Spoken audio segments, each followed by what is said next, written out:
beri nama pedang ini Naga Puspa. Selamatkan dia. Jangan sampai jatuh ke tangan pendekar berwatak jahat.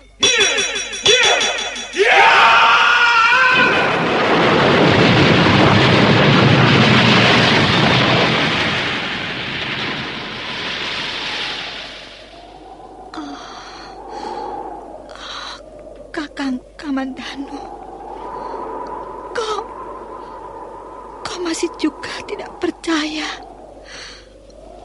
bahwa aku mencintaimu. Meisin, maafkan aku, Meisin. Meisin, Meisin.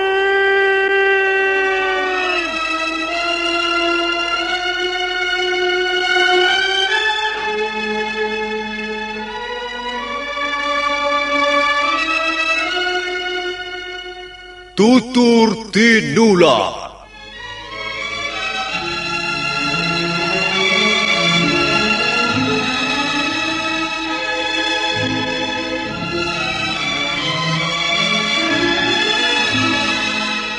Sebuah sandiwara radio serial, produksi Sanggar Cerita dan teater Sanggar Prativi. Sebuah kisah dengan latar belakang sejarah runtuhnya Singasari dan berdirinya Kerajaan Majapahit.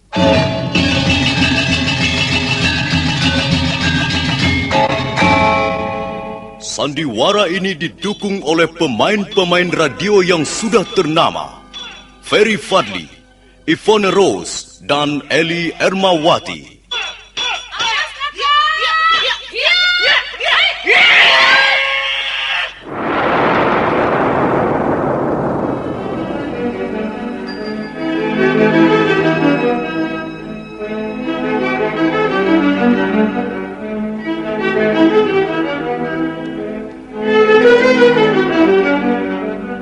Cerita ini ditulis dan disusun oleh S. Tijab.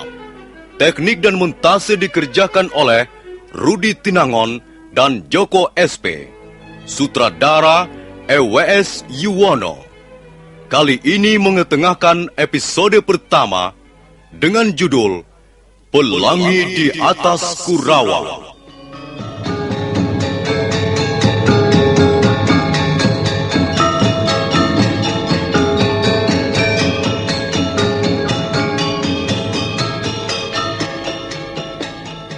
Dalam seri yang ke-17 ini didukung oleh para pemain Ferry Fadli sebagai Arya Kamandanu, Wenda Lubis sebagai Wirot, Asdi Suhastra sebagai Empu Ranubaya, Hari Aki sebagai Empu Hanggareksa, Nusri pembawa cerita. Selamat menikmati. Apa? Tapi Guru... Diam kataku.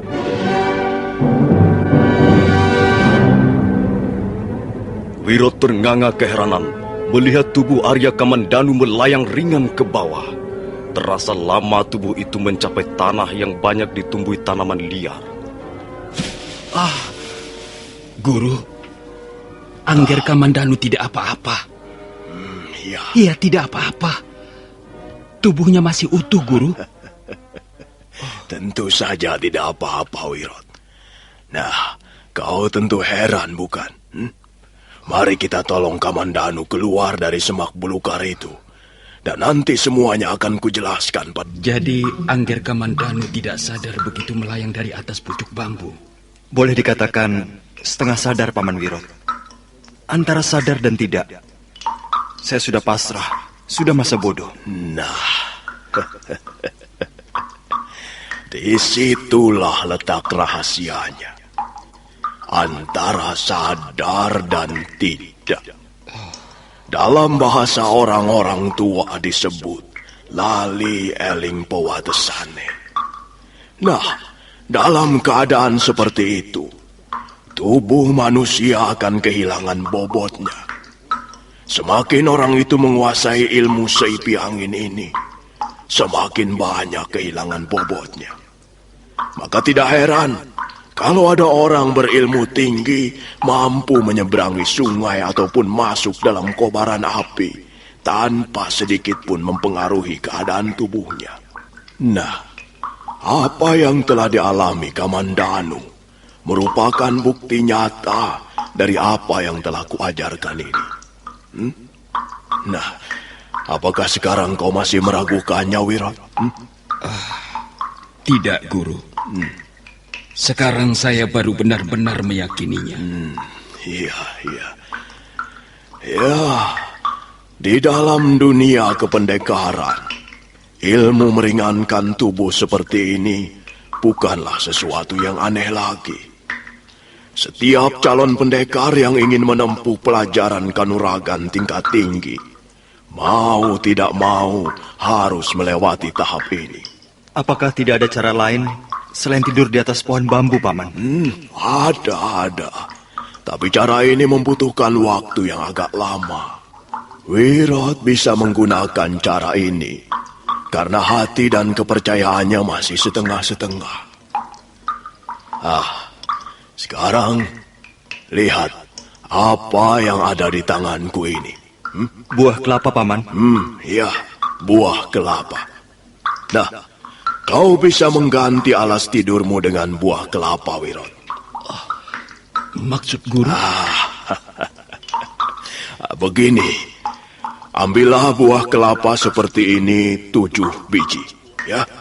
Kemudian letakkan berjajar di tanah dan pergunakanlah untuk alas tidurmu setiap malam. Setiap malam? Ya. Sampai kapan, Guru? Sampai kau mengalami suatu keadaan seperti yang telah dialami Kamandanu baru saja tadi. Suatu keadaan antara sadar dan tidak. Baiklah. Saya akan mulai mencobanya, Guru. Iya. Lalu bagaimana dengan saya, Paman? Kau boleh meneruskan berlatih tidur di atas pucuk bambu, Kamandanu. Cara seperti ini cocok untukmu. Kau mempunyai keberanian dan tekad yang besar. Cara seperti yang dipakai Wirot boleh juga kau gunakan sekedar untuk melatih pintu kesadaranmu. Baik, Paman. Saya akan mengerjakan semua petunjuk Paman Ranubaya. Arya Kamandanu diam-diam ternyata mempunyai bakat besar untuk mendalami ilmu kanuragan. Dalam waktu yang tidak terlalu lama, hanya 14 hari, dia mengalami kemajuan yang amat pesat dibanding Wirot. Suatu malam, ketika baru saja kembali dari goa di mana biasanya berlatih dengan Empu Ranubaya, Arya Kamandanu berjalan mengendap mendekati jendela kamarnya. Selama ini memang dia selalu pergi diam-diam dari rumahnya, dan tak seorang pun mengetahuinya. Pada saat kakinya menapak di atas batu-batuan halaman rumahnya, mendadak telinganya mendengar suara ayahnya membentak dari arah serambi depan. Hai! Bukan selama ini setiap malam. Dan dia pasti akan marah sekali. Apalagi kalau ayah tahu bahwa aku belajar kanuragan dari Paman Ranubaya. Nah, aku mendengar suara langkah menuju ke kamar ini. Baiknya, aku berpura-pura tidur saja. Kamandanu, buka pintunya. Buka pintu, Kamandanu.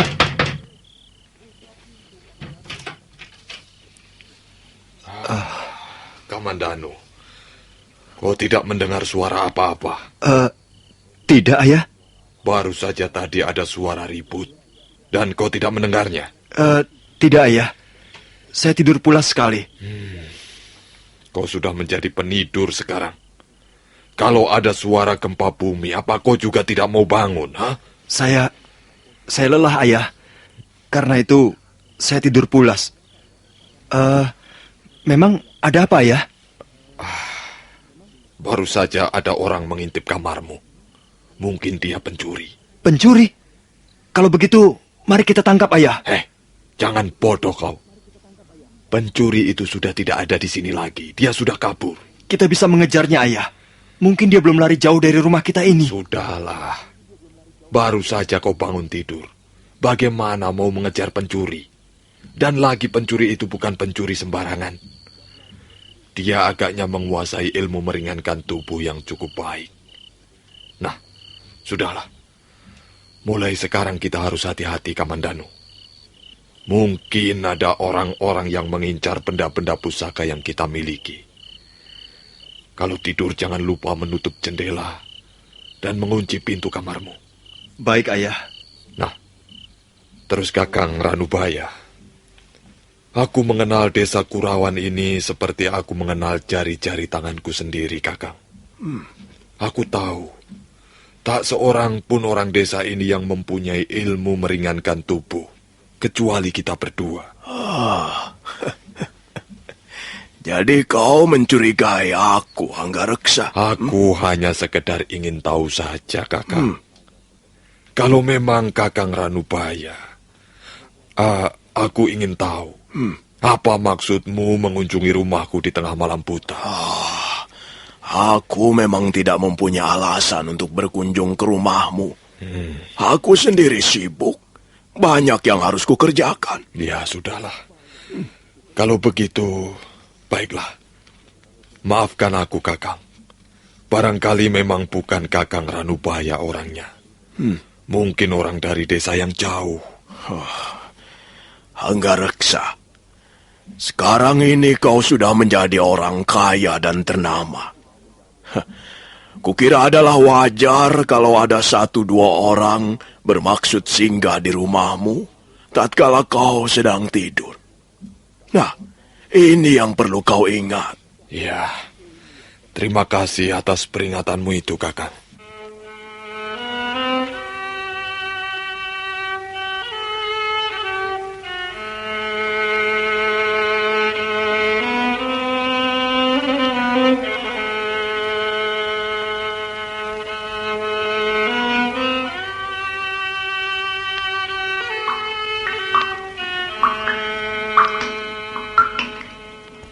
Wah, kalau begitu, Angger Kamandanu sudah maju dengan pesat, sampai ayahanda sendiri tidak mampu menangkap. Kalau tidak hati-hati, aku bisa tertangkap, Paman Wirot. Karena ayah juga mempunyai ilmu meringankan tubuh. Ya, memang. Aji Seipi Angin bukanlah sembarang ilmu. Walaupun tidak jarang pendekar tingkat tinggi memilikinya. Dan jika seorang pendekar sudah menguasai Seipi Angin dengan sempurna, bulat tanpa cacat celanya, maka dia pun langsung menguasai Aji Seipi Banyu dan Seipi Geni. Seipi Banyu dan Seipi Geni, Guru? Dengan Seipi Banyu, seorang pendekar bisa berjalan di atas air. Sedangkan dengan Seipi Geni, membuat si pendekar tidak mempan termakan kobaran api yang menyala-nyala. Wah, luar biasa pendekar yang sudah menguasai ketiga macam ilmu itu, Guru. Iya. Menurut pengetahuanku, hanya ada 3 orang manusia yang mempunyai ketiga ilmu itu sekaligus. Pertama adalah Empu Sasi, guruku sendiri. Kedua adalah Prabu Seminingrat atau Ranggawuni. Dan ketiga adalah Empu Lunggah. Siapa Empu Lunggah itu, Paman? Kakak seperguruanku. Tapi sampai sekarang aku tidak pernah tahu tempat tinggalnya. Dia juga seorang pembuat senjata pusaka. Dia murid paling disayang oleh guruku Empu Sasi. Dalam hal membuat senjata pusaka, dia di bawahku. Tapi dalam hal kanuragan, dia jauh berada di atasku. Paman Ranubaya, ayah seringkali mengatakan bahwa Paman Ranubaya adalah sahabatnya paling dekat. Apakah Paman juga saudara seperguruan dengan ayah? Apakah ayahmu tidak pernah menceritakannya? Tidak, Paman. Ayah tidak pernah menceritakannya. Iya. Ya, memang tak perlu hal itu diceritakan. Tak ada manfaatnya. Lebih baik kau sekarang menekuni ilmu yang akan kuajarkan berikut ini. Nah, tahap kedua jurus naga puspa ini terdiri dari 11 jurus. Tiap-tiap jurus mempunyai titik serangan yang berbeda. Jadi seluruhnya ada 11 titik serangan yang dijadikan sasaran. Dahi, pelipis kiri kanan, mata kiri kanan, pangkal leher, dada, hulu hati, pusar, alat kelamin, dan terakhir tengkuk. Nah, titik serangan yang paling berbahaya adalah dahi, pangkal leher, ulu hati, alat kelamin, dan tengkuk. Nah, 11 jurus itu merupakan serangan berantai dan harus dilakukan dengan kecepatan yang sangat tinggi. Jika gagal mencapai salah satu titik serangan, maka serangan berikutnya bisa memilih titik serangan yang lain. Dalam hal mempertahankan diri pun, kau dapat menggunakan 11 jurus itu untuk menangkis serangan lawan, sambil ganti menyerang dengan memilih titik sasaran yang paling mudah dicapai. Nah, sekarang berdirilah. Aku akan memberimu contoh. Baik, Paman. Nah, buatlah kuda-kuda yang bagus untuk membuka serangan. Kau bisa menggunakan 12 jurus tahap pertama untuk memukul aku. Siap? Saya siap, Paman. Nah, sekarang pukullah aku semaumu. Ya, mulai. Hiat! Ya! Kamandanu, jangan sungkan-sungkan memukul aku. Ayo, mulai lagi. Iya, Paman. Tapi apa? Hah? Kau pikir karena aku sudah tua bangka begini, maka kau merasa mampu menandingi kelincahanku? Hah? Hah? Ayo, pukul aku. Lebih cepat, lebih baik. Hah? Ayo. baik, Paman. Tapi sebelumnya, saya minta maaf.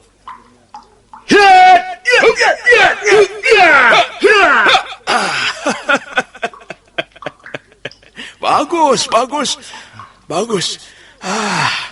Sekarang periksalah tubuhmu. Ada berapa titik serangan yang telah kutandai dengan baik oleh jari-jari tanganku ini? Ayo. Dada saya terasa pegal, Paman. 1. Dadamu sudah terkena serangan. Perutku Ya. terasa agak mual, Paman. Itu berarti pusarmu sudah terkena. 2. Mengapa kau tiba-tiba jongkok di depanku? Apa yang terasa sakit, Kamandanu? Kenapa? Maaf, Paman. Apa? Anu. 3. Alat kelaminmu pun menjadi korban jari-jari tanganku yang nakal ini. Masih ada lagi? Sepertinya saya agak susah untuk bernapas dan berbicara, Paman. Nah. Ini ada yang menyekat di pangkal leher saya, Paman. 4. Pangkal lehermu pun ternyata tidak bisa lolos dari gebrakan 11 jurus ini tadi. Baiklah. Kau istirahat dulu sejenak supaya sakitmu berkurang. Dan nanti kita teruskan lagi. Baik, Paman.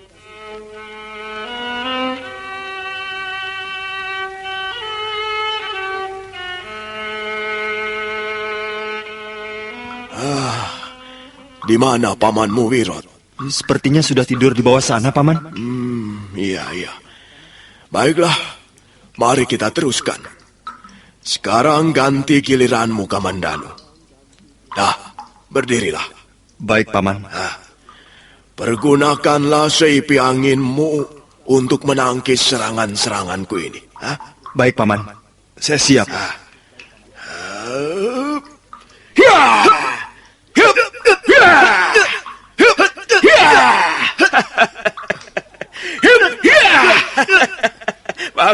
Bagus. Awas mata kirimu. Pusar. Bagus, bagus. Dada. Pangkal leher. Alat kelamin. Dada. Pusar. Pelipis kiri. Dahi. Pelipis kanan. Demikianlah, dalam ruangan goa yang tidak seberapa luasnya itu, Empu Ranubaya terus melatih Arya Kamandanu 11 jurus tahap kedua. Dengan tekun dan ulet, Arya Kamandanu mengikuti latihan. Maka setelah 7 hari lamanya berlatih,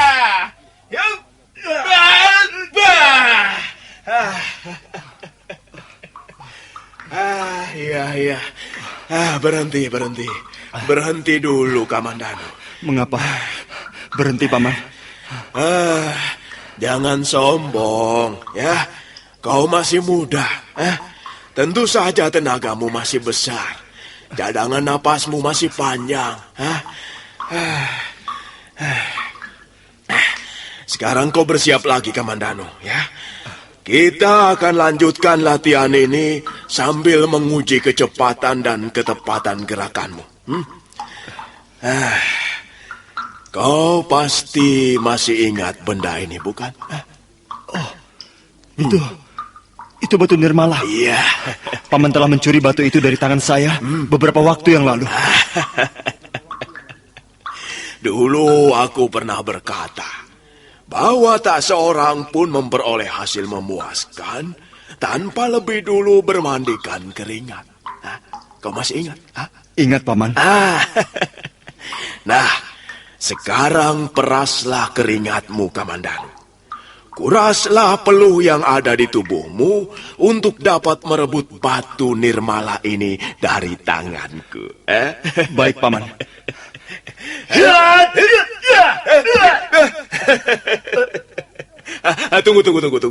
Tunggu.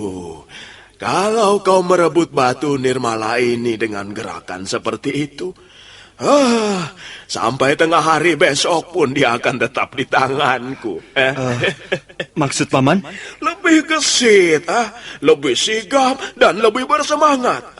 Ya, ayo mulai lagi. Baik, Paman.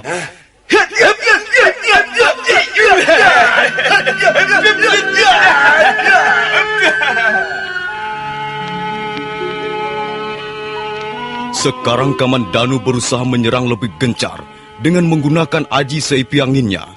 Sementara Empu Ranubaya dengan pengalamannya berusaha mempertahankan benda tersebut. Suasana dalam gua menjadi sangat gaduh. Tapi apa yang terlihat tidak begitu jelas. Hanya sosok-sosok manusia yang bergerak dengan cepat sekali. Seperti dua setan yang berebut makanan. Nah, para pendengar sekalian, bagaimana kelanjutan kisah ini? Silakan mengikuti episode berikutnya. Sampai jumpa.